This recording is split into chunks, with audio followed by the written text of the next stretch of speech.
Hello guys, আবার চলে এসেছি কুমিরমারা কর্মস্থান মোড়। আর এটিএমের পাশে দেখুন এই একটা নতুন দোকান চালু হয়ে গেছে। ঘরের বিভিন্ন কাজ এখানে করা হয়, ফল সেটিং থেকে নিয়ে লোহার গেট গ্রিলের কাজ করা হয়। এখানে দেয়ালে প্লাস্টিক ওয়াটারপ্রুফ ওয়ালপেপারের কাজ করা হয়, লাগানো হয়। আসুন আমি ভিতরে যাব, দেখাবো। এখানে দেখুন এই যে দোকানটা, তো নাম হচ্ছে, দোকান মালিকের নাম হচ্ছে বাবু। আসুন ভিতরটা আমি দেখাবো। উনি এখানে ওয়ালপেপার দিয়ে কাজ করেছে। এই যে দেখছেন দেয়ালগুলো ওয়ালপেপার দিয়ে এগুলো কাজ করা আছে, খুবই সুন্দর, একদম মার্বেল টাইলসের মতো লাগছে দেখতে, দুর্দান্ত।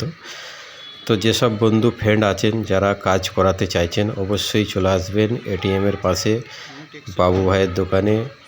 এখানে ফল সেটিং থেকে নিয়ে পুট্টি থেকে নিয়ে বিভিন্ন ঘরের কাজ করা হয়, ডেকোরেশনের কাজ করা হয়, আর লোহার গেট গ্রিলের কাজ করা হয়। এখানে দেখুন বিভিন্ন ঘরের ডিজাইনের এখানে সব ক্যাটালগ দেওয়া হয়েছে, দেখানো হচ্ছে, দেখুন। তো আপনারা দেখার অবশ্যই ভিডিওটা ভালো লেগে থাকলে একটা কমেন্ট, লাইক, শেয়ার করে দেবেন। এসকে সৈয়দ। আর যেসব বন্ধুরা আমার ফেসবুক থেকে দেখবেন তারাও অবশ্যই কমেন্ট, লাইক, শেয়ার করবেন। আর ইউটিউব